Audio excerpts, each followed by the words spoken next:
This time on episode 471 of Legends of S.H.I.E.L.D., we discuss the 2023 Disney Plus show Moon Girl and Devil Dinosaur, Season 1, Episode 13, Devil on Her Shoulder, and Episode 14, Coney Island Baby. And we also talk about the Writers Guild strike. I'm Damien the DM from Adventures in Aurelia, a collaborative storytelling experience told through a game of Dungeons & Dragons, part of the Gonna Geek Network, just like the show you're checking out now. Shows on the network are individually owned, and opinions expressed may not reflect others.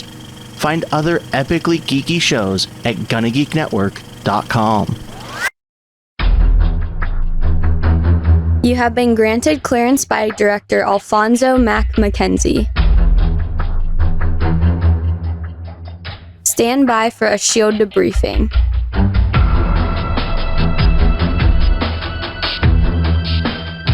All information to be discussed here is classified and may only be discussed among agents granted clearance by the S.H.I.E.L.D. Director.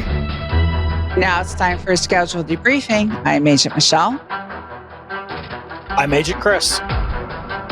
And I'm producer of the show, Director S.P.E. Welcome to Legends of S.H.I.E.L.D., a Marvel Comic Universe fan show discussing the Marvel Cinematic and comic book universes as told on screen by Marvel Studios, who is a sister company to Lucasfilm and Happy Revenge of the Sith Day. This show is recorded on Saturday, May 6, 2023, live from the Legends of S.H.I.E.L.D. studios and broadcast LES-wide. Come and join our live chat as we record. If you didn't already know about it, we like talking about Marvel. Because they brought in Spider-Man and Deadpool, and that means we can have Ghost Spider.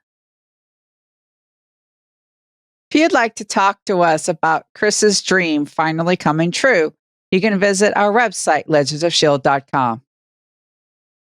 If you want to tell me all the reasons why it can't happen, you can leave us a voicemail at 844-THE-BUS-1. That's 844-843-2871. But I'm not going to pay any attention to it. You can find us on Facebook at Legends of S.H.I.E.L.D. Podcast. If you know any artists who you think should make me some fan art of those two together, make sure to tag us at Legends of S.H.I.E.L.D. on Twitter. You can see our lovely faces on YouTube at youtube.com/GonnaGeek.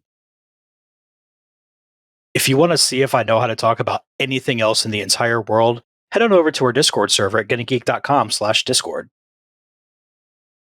And remember, Legends of S.H.I.E.L.D. is a proud member of the GonnaGeek.com network.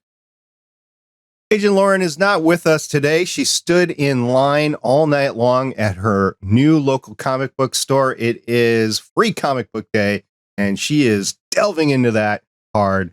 Of course, there's also other things going on in the world today that she might be paying attention to. But she wanted to be here. She actually texted us, but her cat kept her up all night. Meow. Poor Lauren. My cat does not do that. We just fall asleep together. I know. Yeah, it's a long story, but Cooper Puppy was at my side all night last night, and he did, in fact, wake me up way too early this morning saying, I need to go out. Come on, let's start the day. Like, dude, I just need 5 more minutes. You think when you reach retirement age, you can like skip somebody's going to get me up, but I guess not. It doesn't happen. Anyway, she wanted to be here. She's not going to be here. She plans to be here next week as we talk Guardians of the Galaxy 3. But this week, we've got 2 more episodes of Moon Girl and Devil Dinosaur. You two ready to discuss it? Yes. I don't think anybody's ready for this one. We'll see.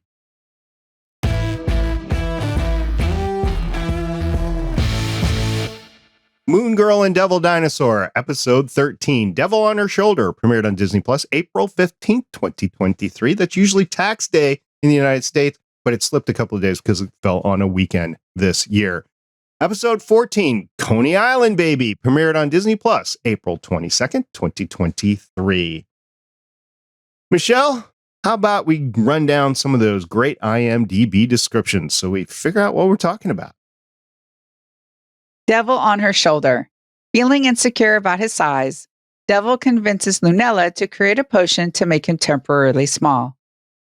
Coney Island Baby. Lunella must confront her childhood fear, the Coney Island Funhouse, to save Mimi from the Beyonder. Couple of fun episodes. Chris, what'd you think? First thoughts. I know I wasn't here for the past few episodes, and I'm so mad about that because things are tying in, and this is not just a kids show anymore. There's super long continuity. I'm so excited. I love Mimi, and I'm surprised how important Mimi has become. Come on, guys.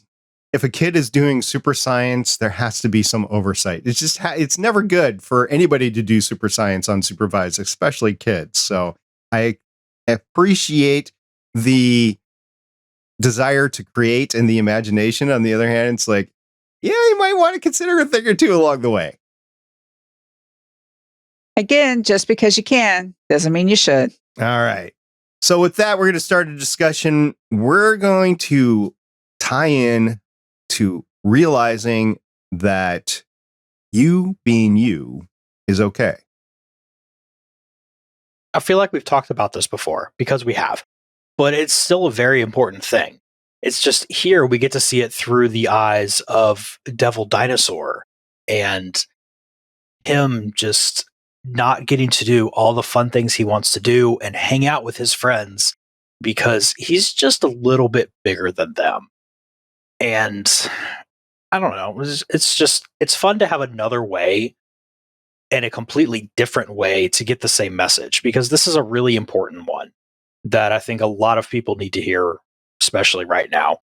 And being able to have it in this admittedly completely silly way, it's a lot easier to get that message sent out in a lot of ways. Not only do we have this from Devil's point of view, we end up getting it from Torg's point of view because Torg is upset with how he's being depicted in the movie. And in the end, him and Devil bond over being big is good. And we can find solidarity in that.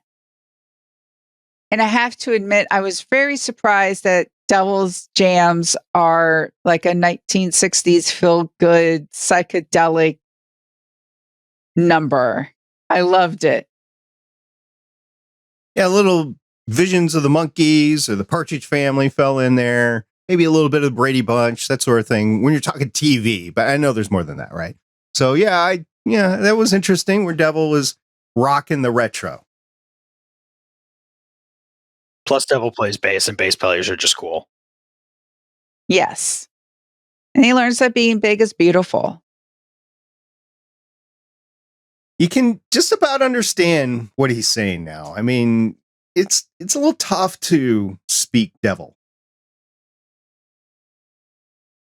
But I like how they're doing the bubbles, though, with like the symbols of that he's saying and such. And we're getting more to the Scooby-Doo level of, yeah, it's obviously something going on, but I think we're going to slowly get to be more understanding of what he's able to say. I think we can all identify with wanting to be a different size, whether it's you want to be thinner, you want your body to look a little bit differently, you want to be smaller to fit into places. Like if you travel on regional jets all the time and you happen to be tall, you hate being big on a regional jet. I get it. And Devil just, I don't think he doesn't like who he is. I think he is more thinking in terms of, I want to fit in with everybody. I want to do what everybody else can. So I want to be their size. I love that he has a bucket list and the ball pit. I agree with Lunella. Ball pits are unsanitary. No one really goes in there to clean each end of, they don't take the balls out to clean the pit and to clean each individual ball. It's a cesspool. It's fun, but insanely unsanitary. Can't you take them and run them through a machine, though, and just trust that it hits every ball enough and don't think about when the last time they ran the machine was? Again, you don't know when the rest ran the machine. So there's only one good solution then. You have to buy your own ball pit, keep it at your house, and then you know exactly who's been in there. There you go. A lot of people get pools or hot tubs, and they only use them once or twice. So why not? Your own personal ball pit. All right, Chris, I got a question for you. Who's cuter? Baby Groot, Baby Devil, or Grogu? I don't know. It's so hard. And we really need a team up. I know that the Baby Groot and Baby Devil is like sitting there on a silver platter, ready to go. The fact that Lucasfilm is connected with Disney, you could get Baby Grogu in there as well, all together.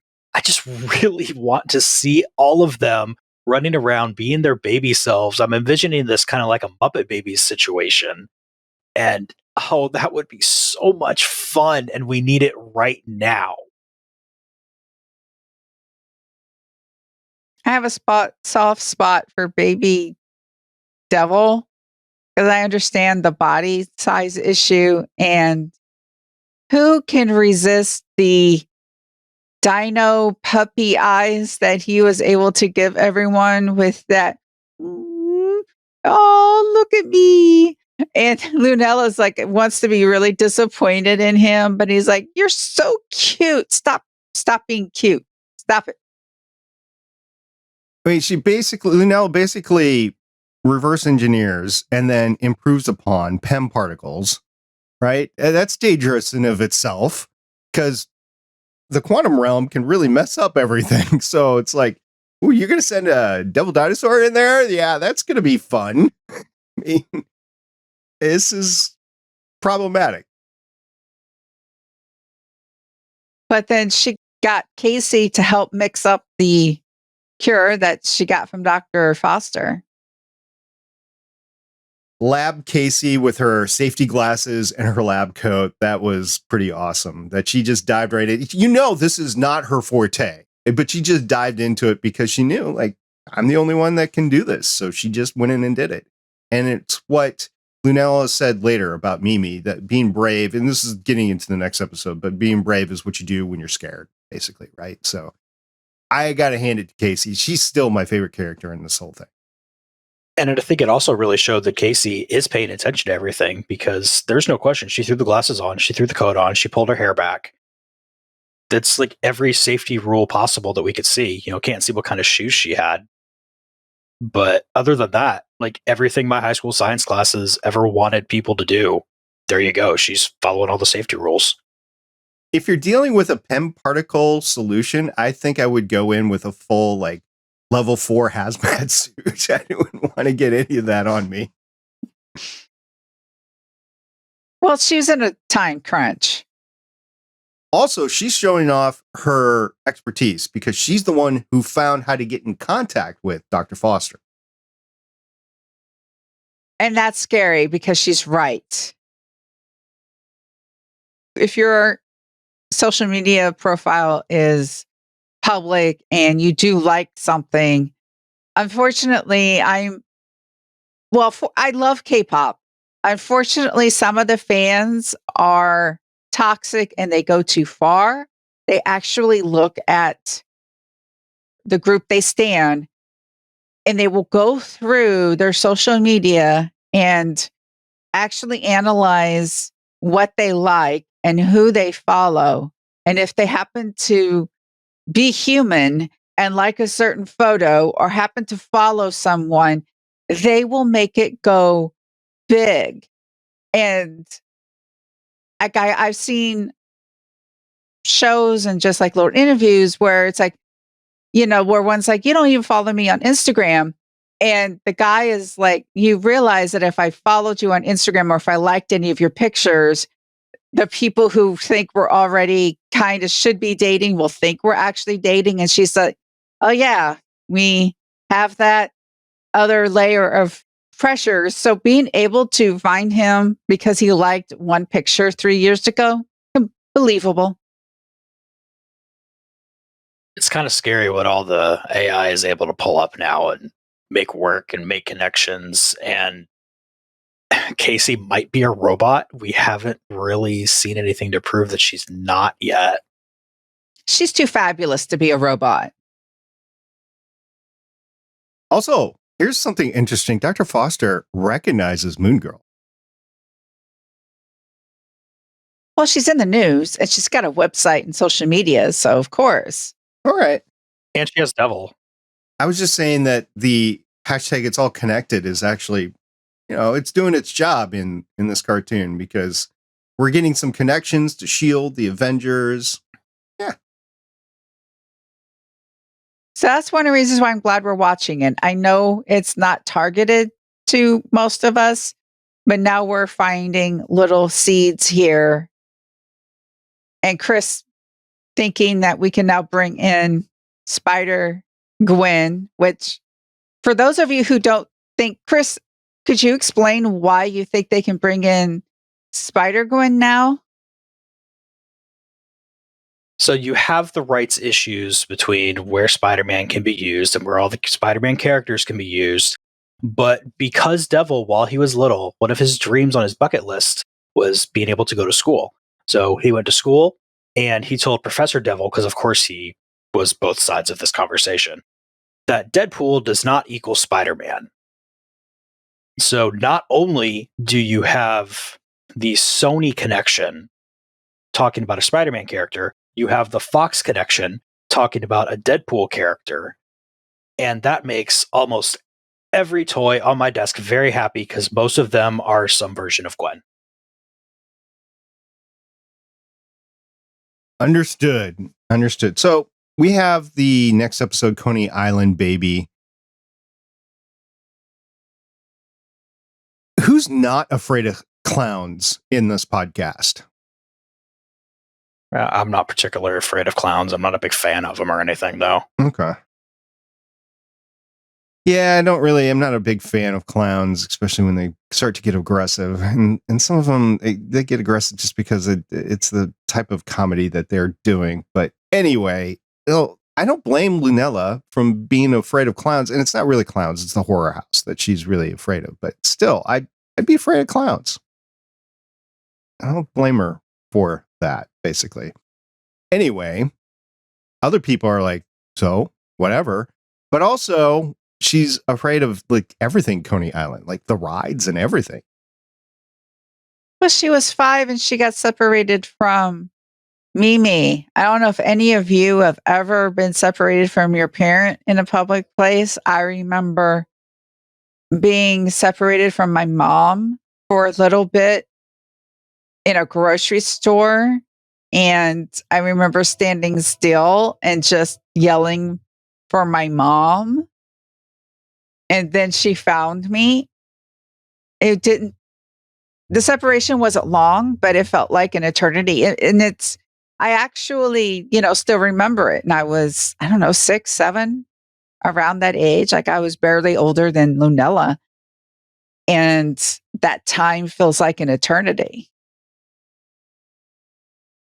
I had an episode, it was during the holiday season when I was younger. I don't remember how old I was, but I was really, really young. And every year, my extended family would go to the Dayton department store in downtown Minneapolis and go up to the 8th floor. If you're not from the Twin Cities, it doesn't exist anymore. They finally shut it down a couple of years ago. Dayton's was bought out by Macy's, and Macy's kind of kept it running for about 10 years or so, but they finally shut it down because they moved out of the building. And what they would do is you hear about these windows in New York City where they have, little figures and telling a story, the windows. Well, they did that inside the 8th floor of Macy's, but it used to be Dayton's in downtown Minneapolis. And you would walk through, it's just a big auditorium, and you'd walk through and it would tell a story. And they had stuff like Pippi Longstocking there. They had just a lot of different kids oriented stories. And you would read the thing and you would see what was going on. And then you'd move on to the next thing. And then you also saw Santa Claus. But that was the big like family gathering. Like, okay, if anybody has any last minute Christmas shopping, we'll see all this. We'll get our pictures with Santa Claus and we'll move on with shopping if we need to do it. And then we would all have a meal. And they had a restaurant on the top of the building called the Oak Grill Room. So we would go to the Oak Grill Room and we would eat there. Well, in order to get to the front of the line, so this wouldn't take forever. This is a big thing. There's a lot of people that went and did this. So you would wait hours to go through this sort of thing and then get to Santa. So in order to fix all that and get to the head of the line, we would get there gosh awful early. We would wait in the lobby until they opened the doors. And then it was a rush to get to the escalators and the elevators to go up to the 8th floor. One year, I wasn't paying attention. I was young. And all of a sudden they opened the doors and whoosh, everybody went through and no family. I mean, this is not just my parents and my sister. This was like my aunts, my uncles, my cousins, my grandma and grandpa. Yeah, they all just whoosh went away. So here I am in the middle of downtown Minneapolis, all alone in this crowd that was rushing in. And then finally, this cop came up to me and he was like, "You lost son," or something like that. And then just at that moment, my grandfather, on a whim, had come back. I don't know why he did, because he admitted later, like, I don't know why I did. So he came back and he saw me and he's like, "Come here, Speedy, let's go." So yes, I was lost in a public place and my grandfather saved me for no reason whatsoever, right? So I've been through that. And also, when my son was growing up, he would intentionally ditch me. Boo. You know, he would go into those clothing racks that are circular or whatever and go into the middle and hide and stuff like that. I'm like, oh my gosh. He thinks it's funny even to this day. Are you hoping that he has a kid who does that to him? Yes, very much so. Yes. No kids on the way for him yet, though. So, yeah. Anyway, getting lost in the Coney Island would probably be about the same thing. Yeah. Yeah. Have you guys ever been to Coney Island? No. I've never been that far north in this country. I was born in New York and I've never been to Coney Island, but I was just wondering if you're listening to this and you've been to Coney Island, just let us know what your experiences are. We would appreciate that. Anyway, we get the Beyonder back. Beyonder is so cool. And he's eating, and you know what that means. What does that mean, Chris? It means eventually he's going to have to poop because that's how science works. Okay. Oh, that's right. So he doesn't eat, right? Yeah. Well, he's discovering food. And I guess if he wants to get the human experience, he will allow himself to digest it in the way that we do and then experience pooping. I think that it's Star Trek The Next Generation. I think they did an episode where Q had to do that sort of stuff, where he became human, like he was excommunicating from the continuum and he had to go through all that stuff. Yes. And then remember on Legion, remember the two who shared the body and the woman was usually like inside the guy when he had to like eat and go to the bathroom. And then when she was separated, she was just like, how do you do this? All this stuff is coming out of me. How do you put up with this? Yeah, lots of stuff there. I don't think the Beyonder is done. He's having some fun and he's, legitimately, I guess, trying to see if humanity is worth saving or whatever. But I think he's got an even bigger agenda than that. But maybe I'm reading too much into it.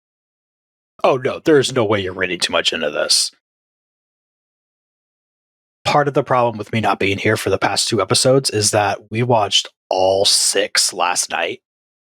So as we were getting ready for this, because, we're going to watch them all anyway. Like little moments, I'm sitting here and about to say something and then realizing, oh, that's from like 4 episodes ago. But the Beyonder is all over the place. And the super horribleness that is the ending of this episode and us having to take the extra week for Guardians of the Galaxy. it is the best and worst place for that episode to be dropped in here. Yeah, it's going to take us 2 weeks to get back to this, and his little conversation with Mimi was pretty telling at the end. That's why we think Mimi knows that Lunella's Moon Girl, because there's something going on with Mimi. Oh, I think she's known for a long time. Like, if there's anything else you need to tell me, that's cool. I'm ready to hear it. Like, really, what else could she be talking about? Lauren has a note in the show notes. I just want to mention it. I don't have any additional background on it, but Lauren felt it important enough to put in the show notes. She wrote that Granville T. Woods, the quote-unquote Black Edison, was a black scientist who invented the electric roller coaster.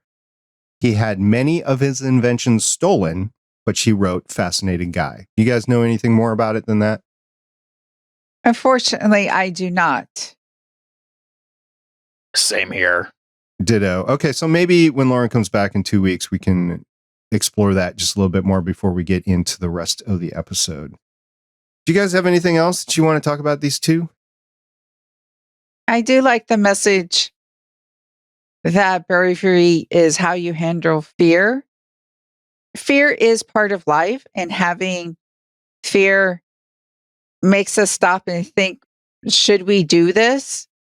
Should we not do it? Being fearless has its benefits, has its downsides. So, for example, in my Dungeons and Dragons game, I'm playing a Kinder. A Kinder is known for just being fearless.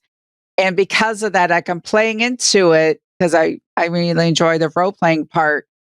My character ran right into something, and the rest of my party almost got killed, which is not good. So my character's learning there's a line between fearlessness and stupidity. And so this whole idea that Beyonder made Lunella learn what Mimi said to her, which is bravery is how you handle fear and how you get through it. I'd like to bring up Torg. We hadn't talked about Torg yet, but Torg was the quote-unquote villain in the Devil on Her Shoulder episode. And I think Devil's got a friend in Torg now. Yeah. All right. Chris, you got anything else? Being a 90s kid, obviously I watched Rugrats, and just finally getting to see a really good Reptar versus Thorg battle played out here. Even though Devil wasn't green anymore by the time they had their fight, names are close enough. I'm going to make that connection because I've just wanted to see that for so long. And having them be able to sit there and, hey, this is silly. Why are we fighting? Wait, we're both just seen as big bad guys. Getting that message of you're who you say you are, not who everybody else says you are, is really important. Okay, let me ask you guys something. So they're in the movie theater when Devil is, miniaturized, and the person gets up, starts announcing the movie. That never happens around here. I assume it happens in some of the more posh movie-going places. But one of the things she said is we're out of popcorn, and like the whole aisle was popcorn around Devil. Okay, granted, they bought all the popcorn, they brought it into the theater. You can make more. Not if they made it all for Devil. I mean, there's always more popcorn at a movie theater. It's not like a banana stand where there's always money in it, though. Eventually you'll run out of kernels. It's like the last thing growing in Interstellar. There's corn. That's it. There's corn. This is going to suck for me personally because, well, I'm allergic to corn, but anyway. It's not like there's a cornfield outside of the movie theater where they can go harvest the corn and then process it to make kernels.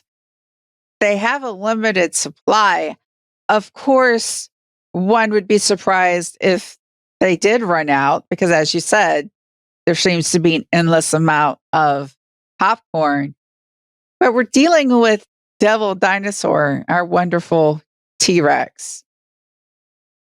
We already saw that his arms did not shrink proportionally to the rest of his body because he was able to give Casey and Lunella a hug at the same time and actually get good coverage on that hug. So there could be a very good chance that his appetite did not shrink along with his body. All the fun that you have with a cartoon. All right, last thoughts. Chris, you can go first. So far, this has just been a fun kids' TV show. And it was cool going back, seeing in the episode with the Time Skippy app that there were scenes from future episodes that, we've seen here.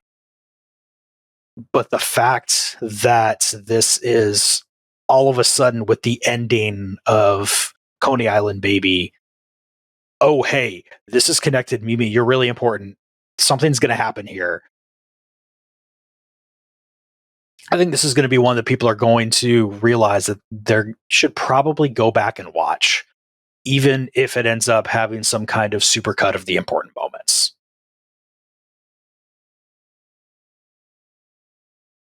I now understand why it has a season 2 coming,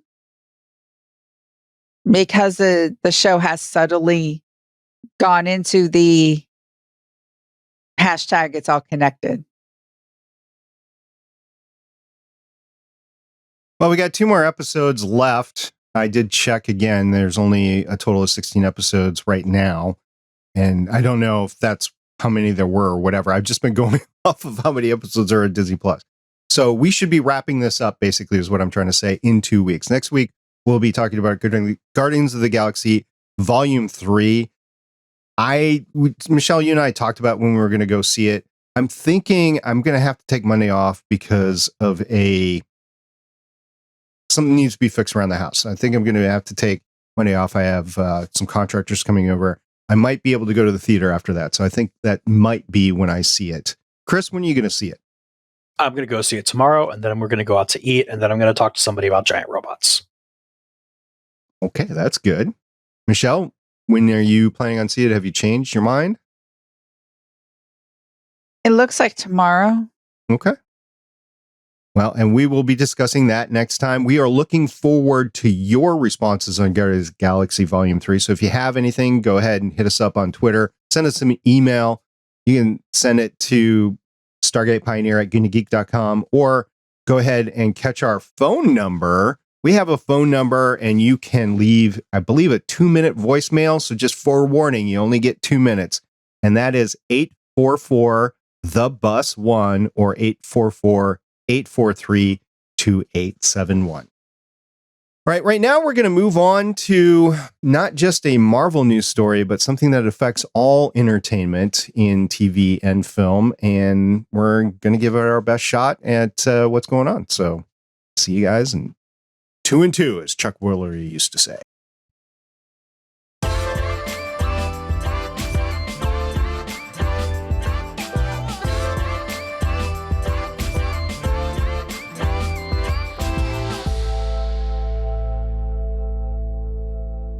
You probably heard by now, but the Writers Guild Association is on strike. They announced it on May 1st, 2023 on a website named WGAcontract2023.org. And it had the headline, "Our negotiation with the studios and streamers has failed to reach an agreement. We are on strike." You guys mind if I read this whole thing as we go forward here, or do you guys just want to get into the discussion? You can read as much of it that you want. Okay. I agree.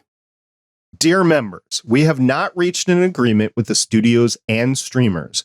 We will be on strike after the contract expires at midnight. Your WGA negotiating committee spent the last 6 weeks negotiating with Netflix, Amazon, Apple, Disney, Discovery Warner, NBC Universal, Paramount, and Sony under the umbrella of the Alliance of Motion Picture and Television Producers, which they have a abbreviation AMPTP. Over the course of the negotiation, we explained how the company's business practices have slashed our compensation and residuals and undermined our working conditions. Our chief negotiator, as well as writers on the committee, made clear to the studios' labor representatives that we are determined to achieve a new contract with fair pay that reflects the value of our contribution to company success and includes protections to ensure that writing survives as a sustainable profession. We advocated on behalf of members across all sectors, features, episodic television, and comedy, variety, and other non-prime time programs by giving them facts, concrete examples, and reasonable solutions. Guild members demonstrated collective resolve and support of the agenda with a 97.85% strike authorization. Though we negotiated intent on making a fair deal and through your strike vote gave us the leverage to make some gains, the studio's responses to our proposals have been wholly insufficient given the existential crisis writers are facing. The company's behavior has created a gig economy inside a union workforce, and their immovable stance on this negotiation has betrayed a commitment to further devaluating the profession of writing. From their refusal to guarantee any level of weekly employment in episodic television to the creation of a, quote, day rate, unquote, in comedy variety, to their stonewalling on free work for screenwriters and on AI for all writers. They have closed the door on their labor force and opened the door to writing as an entirely freelance profession. No such deal could ever be contemplated by this membership. Therefore, earlier today, the negotiating committee unanimously rejected the AMPTP's final offer before deadline and recommended to the WGAW board and the WGAE council the issuance of a strike order. Based on that recommendation, the board and council unanimously voted to strike after the current MBA's expiration at midnight tonight. A strike by the WGAW and WGAE against all companies signatory to the 2020 MBA will begin on Tuesday, May 2nd, 2023 at 12:01 a.m. Pacific Time or 3:01 a.m. Eastern Time. We must now exert the maximum leverage possible to get a fair contract by withholding our labor. All WGA members are obligated to follow the strike rules. The FAQ about the strike rules includes forms to assist with notice requirements as well as contract information for guild staff to provide additional guidance. Members of the negotiating committee, board, and council will be out with you on the picket lines. The initial picketing schedule can be found here and will be updated regularly. Writers Guild members can hear a full report from the negotiating committee in Los Angeles at the Shrine Auditorium at 7 p.m. on Wednesday, May 3rd, and in New York at Copper Union at 7 p.m. Eastern Time. Members outside of Los Angeles and New York or who are otherwise unable to attend a meeting will receive information in the coming days to hear from leadership and receive information about additional ways to support the strike. Here is what all writers know. The companies have broken this business. They have taken so much from the very people, the writers, who have made them wealthy, but what they cannot take from us is each other, our solidarity, our mutual commitment to save ourselves and this profession that we love. We had hoped to do this through reasonable conversation. Now we will do it through struggle. For the sake of our present and our future, we have been given no other choice. In solidarity, WGA Negotiating Committee. This is not the first time that there's been a writer's strike. There's been a writer's strike before. There was a writer's strike when Heroes was on. There was a writer's strike when the Battlestar Galactica was in the process of filming. And arguably, both shows came out from it for the worse. I'm hoping that doesn't happen this time, but there is no indication of how long this strike is actually going to last. And Chris, you just told me some information before we went on air about a particular company and what they are telling their writers on staff to do. Disney is involved. They're certainly not the only company saying this, but they are the most pertinent to this podcast here. But there are people saying that if you're a writer / showrunner or writer / camera person, just writer and something else, they do expect you to come in and do the portions of your job that are not required for being a writer, that they need you to do the other part. I mean, if you're going to go to work, you need to get paid. And in my eyes, there's probably some information I'm not privy to here, but that's a hard choice between, do I get paid or do I go and join the picket lines here? At this point, I don't think there's really a wrong answer you can get there for an individual person, because people do need to survive. That being said, I want to super reiterate, there is probably information that I am not privy to here. So if you know something that's going to make me lean one way or the other, yeah, let us know, because I want to know that. Also, what came out is the Directors Guild contract is up at the end of the month. And if they don't get a deal, then we're going to get a director strike. The Teamsters have already stated that they're not going to cross picket lines. And I worked in the industry for like 2 years. The Teamsters are a force because they are the ones who drive the trucks with all of our equipment on there. And if you upset a Teamster, they will conveniently be 20 minutes late or do this or do that because they know their worth and they make sure people know their worth. I'm not saying that they're evil, they're not, but they are expected. For example, if someone's call time to be in makeup is 6 a.m., because a lot of times, like if you're doing something special effects heavy and you got an actor that needs to be there at 6 a.m., Teamsters have to be there earlier if they have to get things off the truck or anything like that. And then there's other crew that has to be there earlier. And if for some reason you've decided to push that back 2 hours or anything, there becomes this, I got here at 4:00 in the morning. I haven't eaten yet. I haven't even had coffee yet. Of course, there's going to be a level of being upset. And of course, they're going to take naps during the afternoon because they got there at 4:00 in the morning. I would be taking a nap around noon as well if I had to be there at 4 a.m. I'm not needed at the moment. I'm going to go take a nap.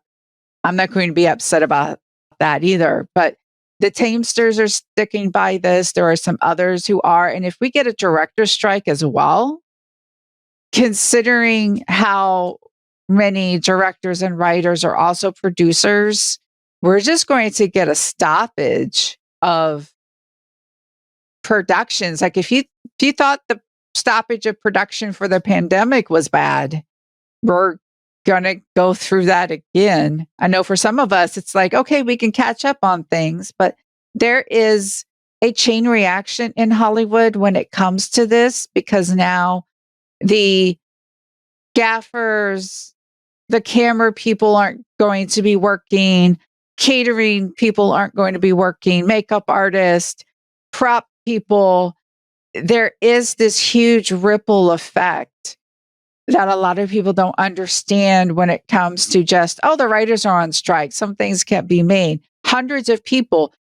One of the things I kind of like about the shawarmas at Marvel movies, it makes people sit and watch the credits and realize just how many hundreds of people it takes to bring this story to everyone. And so every single person that you see in those credits, their livelihoods are in danger. And trust me, gaffers and camera people do not make the same amount of money as writers, producers, and directors. So they're going to get hit and they're going to get hard. It's just going to become difficult all the way around. Yeah, you mentioned something that I've stated many, many times. I am woefully behind on a lot of stuff that I want to catch up on. This will eventually allow me to catch up on a little bit of the stuff.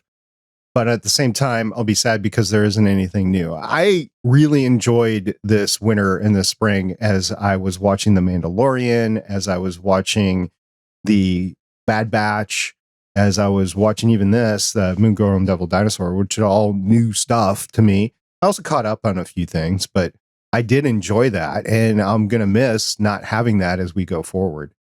I know that I have some friends that are WGA members, and they said that the studios and individual producers were going nuts the past 2 months, and they were paying exorbitant amount of prices to get projects turned in before this happened.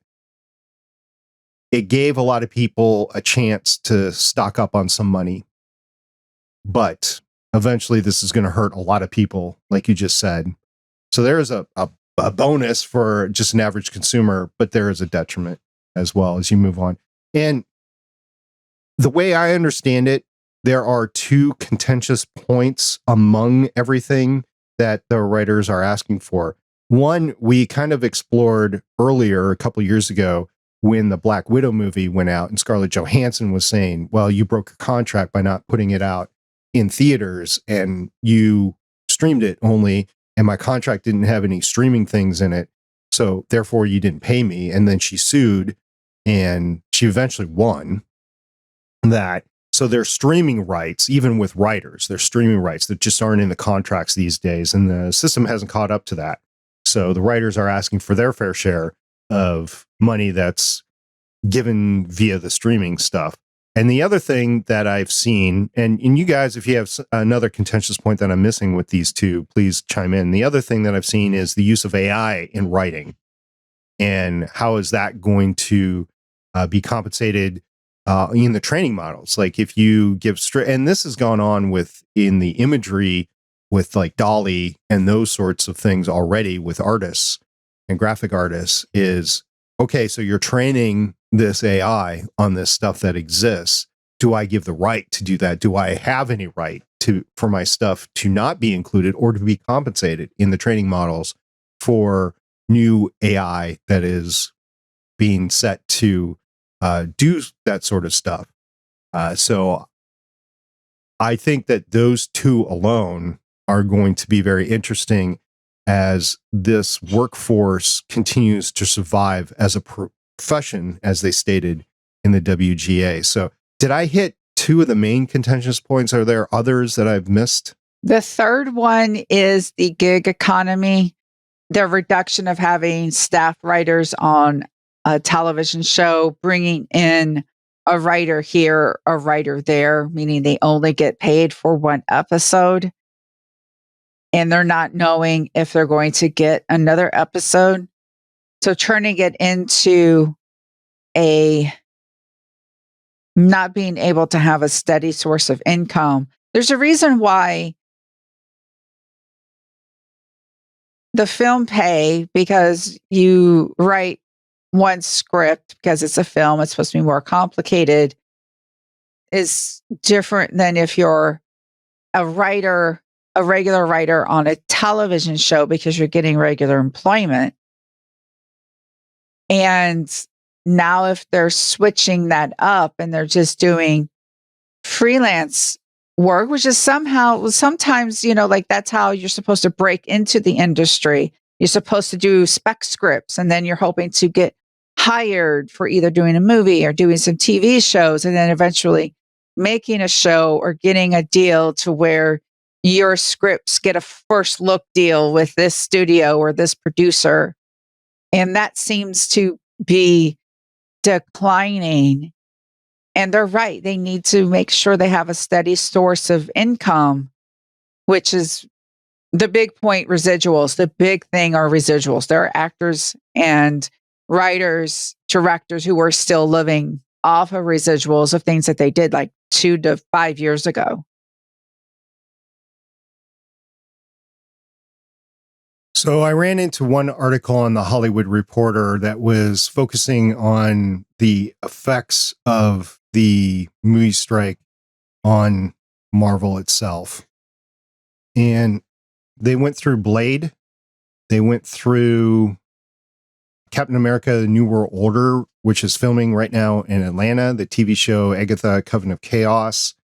Wonder Man is now filming in Los Angeles. Deadpool 3 is expected to go in front of cameras later this month in London. Thunderbolts is going to hit Atlanta in June. As of now, Thunderbolts is still on track. And also Fantastic Four, which is set to start production in January 2024 in London. Right now, all of this is pending or still going on pending the resolution of the WGA strike. I think Fantastic Four right now would be the one that might be hit the most, which is really, I mean, that's a linchpin in the MCU. That would really be bad if the writer's strike affected it, like they were pushing production and really truncated the writing portion of it. I think that would be really bad for Marvel and the MCU and Disney. So maybe this will push back Fantastic Four even further, which Disney doesn't want to do because they like having the 3 movies and 2 series every year or whatever they were planning on doing. I forget what we covered that a couple of weeks ago.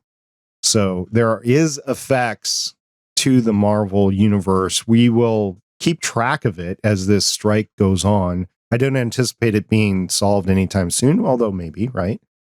But I anticipate this lasting at least a few more weeks, if not a few months. So we'll see what happens with the Marvel MCU.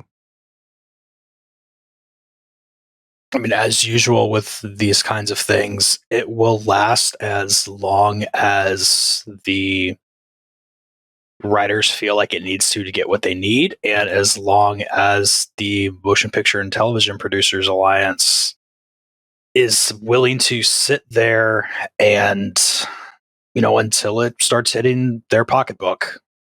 Really, that's when they start paying attention most of the time, and everybody up in that position. Once they start losing money, it starts getting serious for them. I guess it didn't say exactly what happened with Blade. Marvel Studios shut down production, and they sent out notifications to the cast and the crew that they were shutting down production yesterday, actually. So we'll see what happens with all these other things. And as we go forward with the MCU and the series, I mean, we've got a lot. I mean, in terms of this podcast, we've got a lot that we can go back and re-hit on. We've been threatening to go back to do a rewatch of Agents of S.H.I.E.L.D. anyway, so maybe this is a good time for us for this podcast. But eventually, we're going to need new content because that's the way this podcast works. So we'll see how the future goes just for us. And I don't know about you guys, but I'm just going to say that I'm in the WGA corner. And I'm fine with this. I'm not saying that they're doing a bad thing. I think that all this needs to be worked out. And the industry either needs to decide that it's going to have writers or it's going to have AI in the future. And if they do decide, if the industry decides they're going to give away from this profession and they're going to go with AI, scripts are going to suck for the first few years until they start to get better. It's not ready to go prime time at all. And AI cannot replace the complexity of humans. I'm sorry, white guys, you've had a good run. We need new, fresh stories. Think about Jordan Peele. Jordan Peele has such a unique view on the world and all of his experiences. This is how we've gotten, Get Out and Nope. There are others that I could just go on, but I just wanted to just bring up one. There are just certain things that AI cannot reproduce. We have so many stories that can be told, like, the scientist that Lauren brought up, right? Granville T. Woods. I don't know who this person is. Someone's getting their stuff stolen. That's an intriguing story. That would be cool to, perhaps get adapted into some really cool movie or something. There are just so many other things. Like, for example, Pose. I loved Pose. And there's no way AI could bring about a story that took place from the 1970s into the 1980s that talked about the transgender community and the AIDS and giving us wonderful performances, especially by Billy Porter. AI cannot reproduce the fabulousness of Billy Porter. It just can't. So there are just, I hope in a way that people are going to realize we need to stop being with this generic stuff and search out more complex stories and more interesting stories. Who knows? It's a balance that you have to make with the general public right now between trying to push stuff that is perceived as quote unquote woke, right? And just getting out great stories. I'm all for diversity. I've always said on this podcast that the key to any great team is diversity and diversity of thought. And you get diversity of thought through the actual diversity. So I'm all for that. And yeah, AI can't replicate that for sure, especially if it's based on existing projects that are mostly looking at a single viewpoint from a single lens, white guys, whatever. So yeah. Everything, everywhere, all at once. Which I still have to watch. That's it. That's okay. I'm going to stop. All right. Well, we'll see how this affects everything, and we'll keep tabs on productions as they stop, slow down, or shut down, or we'll see how this negotiation progresses, and also with the Directors Guild, and see how that goes. All right. So with that, how do you think we should get this out? I think we need to run down the street and grab some popcorn because there's just not any left at this theater. Do you like butter? I like to have popcorn with my butter. All right, let's go do that.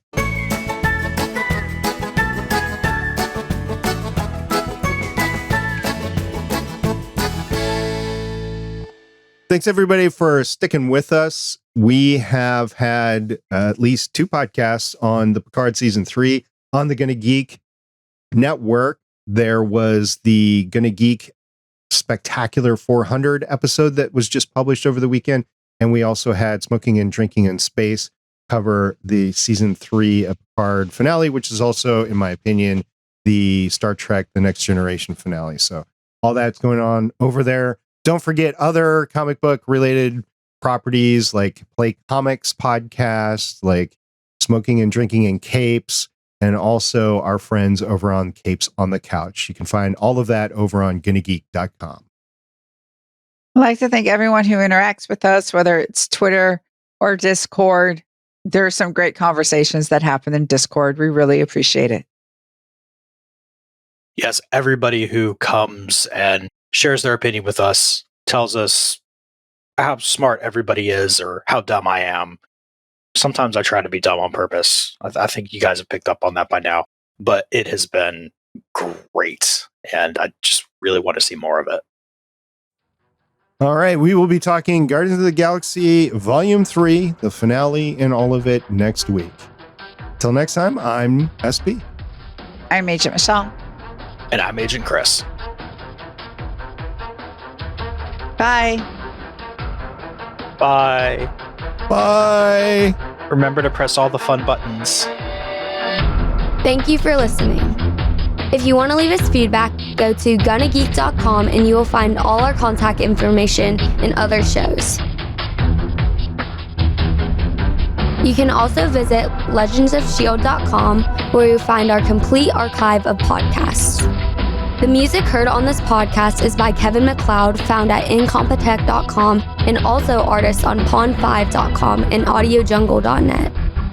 The opinions heard on this podcast are those of the individual hosts and do not represent Stargate Pioneer Productions, Legends of S.H.I.E.L.D, or Gonna Geek. Agents of S.H.I.E.L.D is the property of the Disney Corporation, Marvel Studios, and ABC. No infringement is intended.